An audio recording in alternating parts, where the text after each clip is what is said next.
Morning friends, कैसे हैं आप सब। आई होप आप सब बहुत अच्छे होंगे and welcome back to my channel Shikha की दुनिया। और आज है गोपाल जी की छठी, तो आप सभी को उसकी भी बहुत बहुत हार्दिक शुभकामनाएं। और मैं भी अपने घर में बस अब गोपाल जी की छठी की खाने की तैयारी ही कर रही हूँ। उन्हें स्नान वगैरह कराऊंगी क्योंकि दोपहर में तो फिर ज़्यादा लेट हो जाएगा और शाम को फिर कड़ी वगैरह कोई भी नहीं खाएगा। तो मैं क्या करती हूँ, अभी जो टाइम हुआ है वो हुआ है 10:30। कड़ी मैंने बना दी है, चावल बन रहे हैं।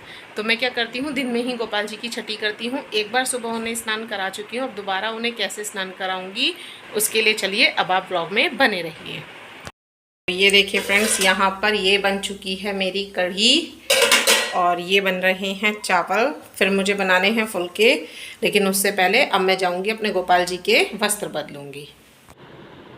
तो चलिए फ्रेंड्स, यहाँ पर आ चुकी हूँ मैं अपने गोपाल जी को उनकी छठी का स्नान कराने के लिए। और मैंने जो उन्हें पहले सुबह वस्त्र पहनाए थे ना, वो पुराने ही वस्त्र पहना दिए थे, क्योंकि सुबह जो दीपक वगैरह मैंने किया था वो अपना सही जो मेरा सुबह का समय होता है उसी समय पे किया था। और अब मैं यहाँ पर सबसे पहले जो मैंने शुरुआत की है वो मैं कर रही हूँ अपने गोपाल जी की घी से मालिश। जी हाँ, आप चाहें घी या तेल जो भी आपके पास हो उससे आप मालिश कर सकते हैं। आपने किया भी होगा बहुत से लोगों ने। मैं हमेशा छठी इसी तरीके से मनाती हूँ गोपाल जी के अपने घर में।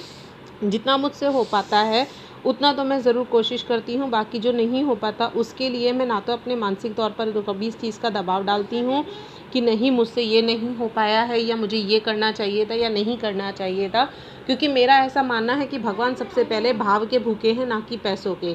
जितनी हमारी क्षमता हो उतना ही हमें करना चाहिए। और यहाँ पर मेरे गोपाल जी के कानों में ये देखिए मुझे ना गोंद दिखाई दी चिपकी हुई, तो मैं मालिश कर रही थी ना, जैसे बच्चे की मालिश करते हैं ठीक उसी तरीके से मैंने अपने गोपाल जी की मालिश की। उसके बाद फिर उन्हें हल्के से मैंने गुनगुने पानी से थोड़ा सा स्नान कराया है। और उसके बाद स्नान कराने के यहाँ पर जो गुनगुने पानी से मैंने उन्हें स्नान कराया ना, उसके बाद मैंने उन्हें फिर जो हम लोग करते हैं वो करते हैं दूध में डुबकी लगवाने का उन्हें। तो मैंने धीरे से अच्छे से उन्हें पकड़कर उल्टा कर इस तरीके से 3 बार यहाँ पर कच्चे दूध में, जो सुबह ताज़ा दूध आया था ना, उस कच्चे दूध में उन्हें 3 बार इस तरीके से डुबकी लगवाई है, जैसे कि हम बच्चे को स्नान कराते हैं। बच्चे की छठी भी हमारे घरों में ज़्यादातर इसी तरीके से मनाई जाती है। और उसके बाद फिर मैंने यहाँ पर दोबारा से उन्हें हल्के से गुनगुने पानी में ही स्नान कराया है, क्योंकि छोटे बच्चे को तो छठी वाले दिन क्या वैसे भी शुरू में होता है ना कि हल्के गुनगुने पानी में ही स्नान कराना चाहिए। तो ठीक उसी तरीके से मैंने अपने गोपाल जी की छठी पूजन की है। और यहाँ पर मैंने उन्हें अच्छे से पोंछ लिया है, कोई बिना अग्रिम पाउडर वगैरह लगाए हुए, क्योंकि अभी जो है आज हम उनकी छठी की पूजा कर रहे हैं। छठी वाले दिन तो बच्चे को भी साबुन वगैरह नहीं लगाई जाती ना, जो तेल मालिश वगैरह करके हल्के से गुनगुने पानी से उन्हें स्नान कराया जाता है। इसी तरीके से मैंने यहाँ पर अपने जो छोटे से लड्डू गोपाल जी हैं उनकी छठी इसी तरीके से मनाई है।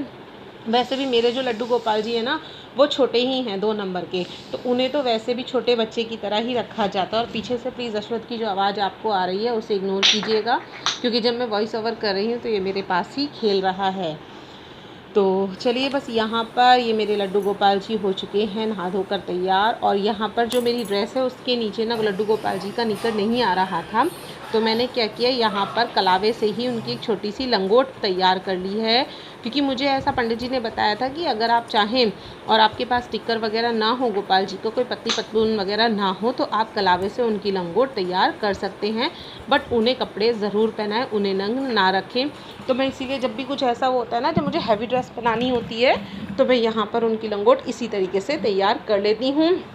और यहाँ मैंने अपने लड्डू गोपाल जी को लंगोट पहनाकर उनकी छठी की ये ड्रेस जो मैं लाई थी, बहुत ही सुंदर आसमानी और पिंक कलर की ये ड्रेस थी। इस पर पतला पतला बूटी का काम हो रहा था और मैं इसे ही लेकर आई थी, क्योंकि छठी वाले दिन तो बच्चों को वैसे भी नए कपड़े पहनाए जाते हैं ना, तो मैंने यहाँ पर ये पहना ली है। और मेरे लड्डू गोपाल जी छोटे हैं ना, तो मैं ज़्यादातर क्या करती हूँ, पीछे की तरफ ही ड्रेस तैयार करके पहनाती हूँ। और ये मैं लाई हूँ मैचिंग के इनके हाथों के जो नज़रिया होती है ना, इसी तरीके की। तो काले वाली नज़रिया तो मुझे छोटे लड्डू गोपाल जी के लिए नहीं मिल पाई थी जब मैं गई थी, तो मैं इस तरीके के छोटे छोटे से आभूषण इनके लिए ले आई और दोनों हाथों में मैं इन्हें पहना दूंगी। उसके बाद मैं इनका आगे का जो मुझे श्रृंगार करना है वो मैं करूंगी और धीरे धीरे आप लोगों के साथ इसी तरीके से मैं शेयर कर रही हूँ। कैसे आप लोगों ने मनाई, कैसे आप लोगों ने की, आप मुझे ज़रूर बताइएगा। क्या कि आपने भी अपने यहाँ पर लड्डू गोपाल जी जो हैं उनकी छठी इसी तरीके से मनाई थी।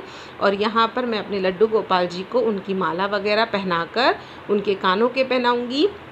कानों में ना पहले मैं अपने लड्डू गोपाल जी को कुंडल पहनाती थी, क्योंकि मेरे लड्डू गोपाल जी के कानों में छेद हैं। लेकिन अब की बार मैं अपने गोपाल जी के लिए ना वैसे जो टॉप्स टाइप होते हैं ना वो लेकर आई हूँ। तो उनके लिए मैं जो गोपाल जी के टॉप्स वाले आते हैं उनमें वैसे तो कुछ आता नहीं है, तो गोपाल जी के आभूषण को ना चिपकाने के लिए एक अलग से स्पेसिफिक गोंद आती है। अब की बार मैं वो गोंद का पूरा बॉक्स ही, डिब्बी जो थी वो पूरी ले आई कि कभी भी जब मन चाहे बिंदी वगैरह या कुछ भी आपको गोपाल जी को लगानी हो तो आप इस तरीके से तैयार कर सकते हैं।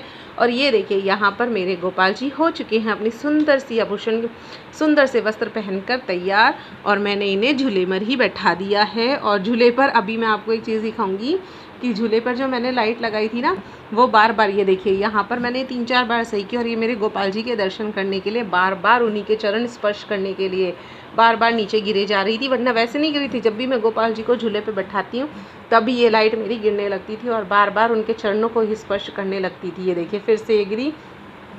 और इसी तरीके से बार बार इस लाइट ने मुझे परेशान किया। और यहाँ पर मेरे लड्डू गोपाल जी हो गए हैं पूरी तरीके से अपनी छठी पूजन के लिए तैयार, नए वस्त्र पहनकर, नया साफ़ा लगाकर। बहुत ही सुंदर ड्रेस ये लगी। और उसके बाद मैंने अपने गोपाल जी का फूलों के साथ श्रृंगार किया। कहते हैं ना कि फूलों में सज रहे हैं श्री वृंदावन बिहारी, तो बस मैंने फूलों में ही सजा दिया पूरी तरीके से। मेरे यहाँ ऊपर आप लोगों ने शायद पुराने ब्लॉग्स में देखा भी हो कि बहुत सारे पेड़ हैं, बहुत सारे पौधे हैं और उन पे डिफरेंट तरीके के ना फूल आते हैं।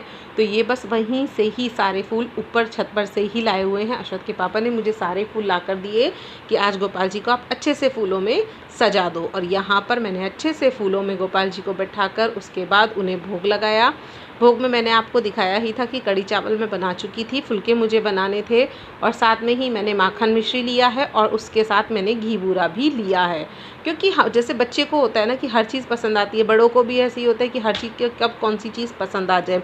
तो आज तो जो भी बना था मैंने उसका भोग लगाया है। स्पेसिफिकली तो लगता तो कड़ी चावल का ही है, बट यहाँ पर मैंने सारी ही चीज़ों का भोग लगाया। चावल में थोड़े से बूरा, घी बूरा मिलाकर, साथ में माखन का, कड़ी चावल का और रोटी का, इस तरीके से मैंने अपने गोपाल जी की छठी पूजन किया है।